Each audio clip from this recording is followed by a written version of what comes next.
Screen पे आपने thumbnail में देख लिया होगा जो क्वेश्चन मैं कर रहा हूँ डिस्कस, ये कितना इंपॉर्टेंट क्वेश्चन है। सीबीएसई का सैंपल का क्वेश्चन है, सीबीएसई बोर्ड का स्टैंडर्ड मैथ का सैंपल का क्वेश्चन है आपका, ठीक है ना। तो आपको इन क्वेश्चंस को इग्नोर नहीं करना है, इन क्वेश्चन के थ्रू आपको समझना है कि क्वेश्चन किस टाइप के पूछे जाने वाले हैं एग्जाम के अंदर, ठीक है। और ये एक क्वेश्चन आपका पूरा का पूरा कॉन्सेप्ट रिवाइज करा देगा। जो आपका सर्कल चैप्टर है, मोस्टली बच्चे बोलते हैं सर्कल का तो मुझे सी भी नहीं आता, मैं सब भूल चुका हूँ, बहुत टफ चैप्टर है, देखते ही बैंड बजा दी हमारी। तो अगर ऐसा आपका भी आंसर है तो देखो इस वीडियो को, मैं आपको स्टार्टिंग से बताऊंगा। अगर आपको कुछ नहीं आता, बिल्कुल सब मेमोरी लॉस हो चुका है, तो भी आपको सब कुछ याद आ जाएगा और इस टाइप के सारे क्वेश्चन आप सॉल्व कर लोगे अगर आप इस वीडियो को देखोगे एंड तक, ठीक है। तो पहले मैं बताता हूँ क्वेश्चन में करना क्या है, पहले पढ़ लेते हैं, ठीक है। क्वेश्चन क्या है, क्वेश्चन में आपको बोला है the O is the point of intersection of two chords A B and C D. मतलब ओ आपका सेंटर तो नहीं बोला इन्होंने, ठीक है। वो क्या बोला, सेंटर नहीं है, क्या है, दो कॉर्ड का पॉइंट ऑफ इंटरसेक्शन है आपका, ठीक है। तो ये O is not the centre, centre समझने गलती मत करना जब तक लिखा ना हो, क्योंकि दिख रहा है डायग्राम में सेंटर नहीं है, ठीक है।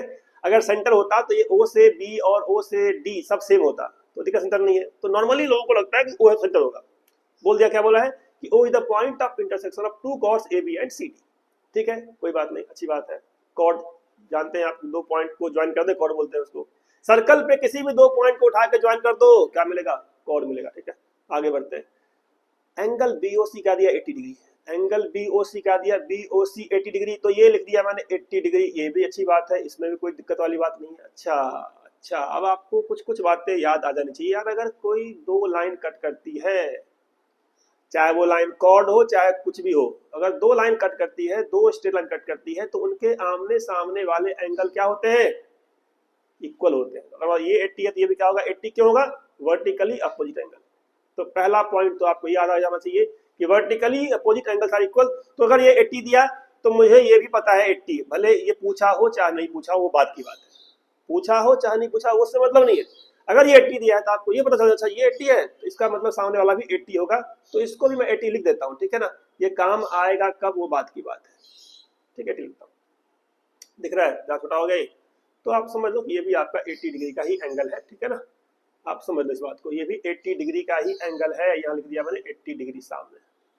अब बात करते हैं, सर्कल पे आ जाते हैं, थ्योरम्स कौन कौन से आपको याद होने चाहिए इस क्वेश्चन को सॉल्व करने के लिए। क्योंकि पर्पस क्या है कि सिर्फ क्वेश्चन सॉल्व नहीं करना आपको, मैं सारा का सारा चैप्टर रिवाइज करा दूं इस एक क्वेश्चन के थ्रू। तो देख लो, ये सर्कल में, ये सर्कल मैंने बनाया, पहला थ्योरम क्या होता है, एंगल की बात कर रहा हूँ, लेंथ की बात नहीं कर रहा हूँ, ठीक है। क्लास 10 में हम लोग को मोस्टली एंगल करना होता है। तो अगर कोई कॉर्ड है, कोई कॉर्ड आपने यहाँ दिखाया, ये कॉर्ड दो एंगल दिखा देते हैं हम लोग। जो कॉर्ड क्या करता है, कॉर्ड सर्कल को दो सेगमेंट में डिवाइड करता है, दो सेगमेंट, दो टुकड़े, बड़ा सेगमेंट और स्मॉल सेगमेंट। बड़े सेगमेंट में मैं दो एंगल बना रहा हूँ, ठीक है। एक बना रहा हूँ सेंटर पे, एक बना रहा हूँ सेंटर पे, ठीक है। मान लो ए है, ये आपका बी है, ये मान लिया ओ है, तो ए ओ बी एंगल हो गया। और एक बनाता हूँ उसी सेगमेंट में, जिस सेगमेंट में सेंटर है उसी सेगमेंट की बात कर रहा हूँ, जिस सेगमेंट में सेंटर है उसी सेगमेंट में सर्कल के ऊपर बना देते हैं एंगल, सर्कल के ऊपर बनाते हैं एंगल। तो सर्कल के ऊपर वाला जो एंगल है, थोड़ा सा टेढ़ा हो गया, तो ये दिखा देते हैं ऐसे, सर्कल के ऊपर वाला जो एंगल है, वो यार फिर से टेढ़ा हो गया, तो ऐसा करते हैं, थोड़ा सा इसको ठीक कर लेते हैं डायग्राम। तो ये मान लो आपका क्या है, सेंटर यहाँ पे है ऐसे, ठीक है ना, ये आपका हो गया सेंटर पे एंगल, ठीक है, एंगल। और ये दिखा लेते हैं ऐसे, ओहो फिर टेढ़ा हो गया, तो ऐसे ऐसे ऐसे, ठीक है। तो ये जो आपका एंगल है कहाँ पे, सर्कल के सर्कमफरेंस पे, चाहे एंगल यहाँ पे बना हो चाहे एंगल आप यहाँ बना लो, ऐसे कर लो एंगल, ब्लैक में करके दिखाता हूँ मैं, ठीक है। ऐसे कर लो एंगल, ऐसे और ऐसे, ठीक है। कहीं भी बना लो सर्कल के ऊपर, कहीं बना लो, सारे के सारे एंगल क्या होंगे, सेंटर के एंगल का हाफ होता है। क्या होता है, हाफ होता है।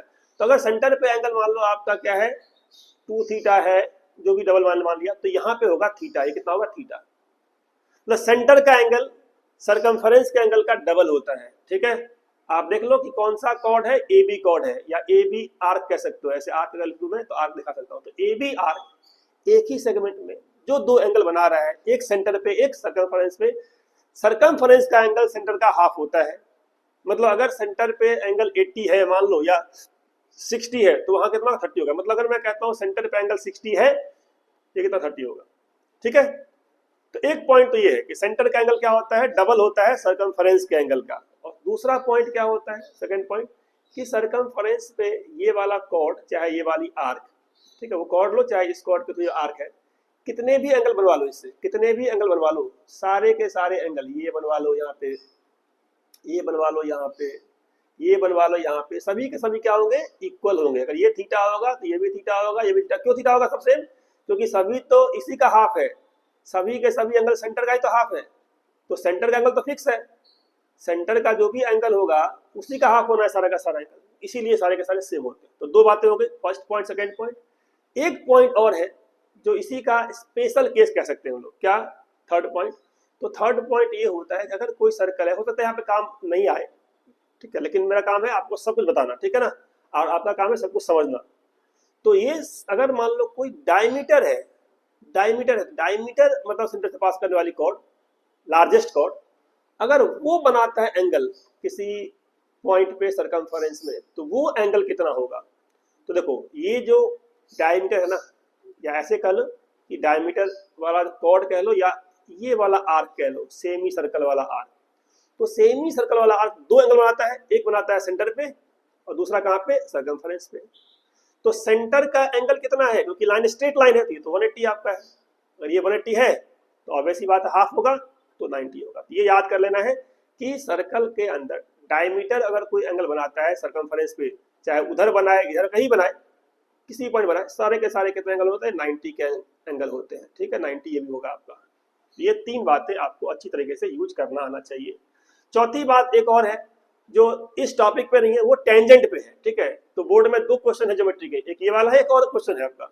उसमें क्या है वो भी लिखता हूँ फोर्थ पॉइंट यहाँ पे, कि अगर कोई सर्कल में आपने टेंजेंट ड्रॉ किया, क्या ड्रॉ किया, टेंजेंट, तो सेंटर से जो आप ड्रॉ करोगे कौन सा लाइन, रेडियस, ठीक है, ये एंगल कितने का होता है, ये एंगल 90 का होता है। तो इतनी सी बात थ्योरी है जो आपको याद होना चाहिए, थ्योरी 90 का होता है। इस क्वेश्चन में अब देखो आ जाओ आप, ठीक है, आपको क्या करना है, क्वेश्चन पढ़ लिया होगा आपने, एंगल बीओसी दिया है 80, ओ ए ओ डी सेम है, यहाँ टिक भी मारा हुआ है, ओ ए ओ डी सेम है। अगर ओ ए ओ डी सेम है, ओ ए ओ डी सेम है, इसका मतलब ये दोनों एंगल सेम होगा, ये दो एंगल सेम होगा। तो कितना कितना हो जाएगा, ट्रायंगल के तीनों का सम कितना 180 होता है, ये आपका 80 है, तो कितना कितना हो गया, 50 ही हो गया, 50 ही हो गया। ये तो आप इतना कर लोगे आराम से 50-50। ठीक है, यहाँ तक कहानी हो गई। 80 है, लेकिन क्या मैं बी और सी निकाल सकता हूँ क्या, अगर बी और सी निकाल देंगे तो सारा कहानी क्लियर हो जाएगा हमारा। लेकिन बी और सी निकाले कैसे, तो मैंने क्या आपको बताया थ्योरम, यहाँ पे कॉर्ड का थ्योरम बताया। तो कॉर्ड के पॉइंट से सोचो यार, ये कॉर्ड से कौन सा कॉर्ड है जो बी एंगल बना रहा है आपका, बी एंगल बनाने वाला कॉर्ड कौन सा है। ठीक है, देखो ध्यान से, बी एंगल बनाने वाला कॉर्ड कोई दिख रहा है, मैं दिखाता हूँ, देखो देखो देखो दिख जाएगा। ये वाला अगर मैं ज्वाइन कर दूं, ये इसको ज्वाइन कर दूं बी ए सी सी को, तो ए सी कॉर्ड, कौन सा कॉर्ड, ए सी वाला कॉर्ड, ठीक है, ए से सी ज्वाइन कर दूंगा अगर मैं, ओहो क्या हो रहा है, तो ए से सी ज्वाइन करने वाली जो कॉर्ड है ना, ये कॉर्ड बनाता है एंगल बी, और यही कॉर्ड एक एंगल और बनाता है आपका, कौन सा, एंगल डी। मतलब ए सी कॉर्ड कह लो या ए वाला आर्क कह लो, दो एंगल बनाता है, एंगल बी और एंगल डी, दोनों क्या होंगे, दोनों सेम होंगे। तो अगर ये 50 है तो ये भी कितना हो गया, 50 हो गया, तो एंगल बी 50 आ गया। अच्छा, अब तो कुछ बचा ही नहीं, ये 80 है, ये 50 है, दो पता लग चुका है, तो तीसरा पता लग जाए कितना होगा, 80 50 कितना हो गया, 130, तो ये भी आपका 50 ही होगा। अब दूध का दूध पानी का पानी। अब पढ़ो चॉइस में क्या क्या दिया हुआ है आपको, बोला है कि इक्विलेटरल ट्रायंगल है, कौन सा, ओडीए, ओडीए मतलब छोटा ट्रायंगल, ओडीए, बड़ा ट्रायंगल ओबीसी, ओबीसी। तो छोटा वाला बड़ा वाला ट्रायंगल क्या इक्विलेटरल है क्या, तो कट गया है चॉइस, ऐसे ही आगे देखना ही नहीं है, because angles are different. Isosceles है क्या, बिल्कुल सही बात है, आइसोसेलेस है, 50-50 50-50, तो आइसोसेलेस तो है, बी चॉइस हो सकता है, सी चॉइस भी हो सकता है। बट आइसोसेलेस के साथ एक बात और जोड़ दिया, क्या, सिमिलर। तो आपको सिमिलर भी देखना है, सिमिलर है या नॉट सिमिलर है। आंसर तो बी और सी में से कोई एक है, आंसर बी सी में से एक है। अब सिमिलर है कि नॉट सिमिलर है, अब सिमिलरिटी बोलो, सिमिलरिटी भूल गया मैं। अरे भाई, सिमिलर का थ्योरम होता है, ठीक है, थ्योरम कौन सा होता है, एक तो आपका थ्योरम होता है S A S theorem, S A S, क्या SAS की बात करेंगे हम लोग? नहीं करेंगे बात यहाँ पे SAS की, क्योंकि हमें साइड का आइडिया नहीं है कि साइड सेम है कि नहीं है, ठीक है ना। हाँ, OD और OA सेम है, ये बात सही है, और OB और OC साइड भी सेम है, क्योंकि दोनों ट्रायंगल क्या है, आइसोसेलेस है। अच्छा, साइड की बात तो कर सकते हैं हम लोग, ठीक है। लेकिन साइड की बात से अच्छा है एक थ्योरम और तो होता है ना, एंगल वाला, AA थ्योरम, AAA। आप देखो दोनों ट्रायंगल के, जो ट्रायंगल के एंगल है वो तो सेम है, एंगल A बराबर एंगल C, एंगल D बराबर एंगल B, और एंगल O तो दोनों में ओपोजिट सेंटर एंगल तो सेम ही है, DT। तो SAS सिमिलरिटी, AAA सिमिलरिटी, और कौन सा होता है, RHS सिमिलरिटी होता है, आपको पता है RHS होता है, ठीक है, सिमिलरिटी। तो SAS AAA RHS, और कौन सा होता है, SAS AAA RHS। तो आपका AAA से काम चल जाएगा यहाँ पे, ठीक है, AAA से काम चल जाएगा। ट्रिपल S भी होता है, ऑब्वियसली बात है, ट्रिपल S कॉन्ग्रुएंसी में भी होता है और सिमिलरिटी में भी होता है, ठीक है। तो AAA सिमिलरिटी से आपका काम चल गया कि ट्रायंगल्स क्या है, सिमिलर है, ठीक है। तो triangles are similar, triangles are similar. क्या आप SAS लगा सकते हो इसमें, SAS लगा सकते हो। मान लेते हैं जो साइड सेम है, मान लिया ये साइड, मान लेते हैं समझने के लिए ये साइड आपका 5 है, या कुछ मान लेते हैं ये साइड मान लेते हैं 10 है, ठीक है। देखना कि SAS यहाँ पे लगा सकते हैं कि नहीं लगा सकते हैं। तो मान लो ये वाला साइड आपका क्या है, 10 है, ब्लू में दिखाता हूँ 10 है, ये भी 10 होगा। और ये मान लेता हूँ ये दोनों भी सेम है, इसको मान लेता हूँ 15 है, या 12 मान लेता हूँ, 12 मान लेता हूँ। तो देखो ध्यान से, छोटे ट्रायंगल का 10, बड़े का 12, तो 10/12, और इस छोटे का 10 और ये 12, 10/12, और एंगल 80, एंगल 80, मतलब SAS भी यहाँ पे होल्ड कर रहा है। साइड्स इक्वल होना जरूरी नहीं है, सिमिलरिटी के लिए साइड्स का रेशियो सेम होना चाहिए। तो छोटे वाले का जो साइड OD है, समझना क्या बोलता हूँ मैं, OD बाई मैं क्या बोल सकता हूँ, छोटे का OD और बड़े का कौन सा, बड़े का कौन सा, OC, ठीक है, OC अगर ले लिया जाए तो we can say OD by OC equal to क्या, इक्वल टू OA बाई क्या, OA बाई OB। तो यहाँ से वो होते हैं, और एंगल 80 दोनों में है।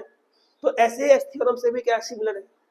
तो सिमिलरिटी देने के दो तरीके दिखा दी मैंने आपको, by AAA by SAS, RHS होगा नहीं यहाँ पे, ठीक है। तो ट्रायंगल्स आर सिमिलर, तो दिख गया आंसर क्या है, आइसोसेलेस भी और सिमिलर भी है। टाइम थोड़ा ज़्यादा ले लिया मैंने, बट मैंने इसलिए बताया क्योंकि हर बार सिमिलरिटी देखने के लिए एंगल सेम हो जरूरी नहीं है, कई बार आपको साइड्स का रेशियो और एंगल दिया होगा, तो साइड्स सेम होना जरूरी नहीं है, कॉरेस्पॉन्डिंग साइड्स के रेशियो सेम होना जरूरी है। ये जो कॉरेस्पॉन्डिंग साइड्स थे ना, OA, OD और OC, ठीक है, छोटे का OD, बड़े का OC, छोटे का OA, बड़े का OB, वो क्या है, वो रेशियो इक्वल है, और बीच का एंगल भी क्या है, सेम है, that means they are similar by SAS similarity, ठीक है। तो होप आपको ये क्वेश्चन अच्छे से समझ में आ गया, और इस टाइप के और भी क्वेश्चंस आप सॉल्व कर लोगे अगर आप इस क्वेश्चन को समझने में अच्छी तरीके से क्लैरिटी आ गई हो, ठीक है ना। क्या इसका आंसर है, इसका आंसर है B, ठीक है। मिलते हैं नेक्स्ट वीडियो में किसी क्वेश्चन के साथ, ठीक है।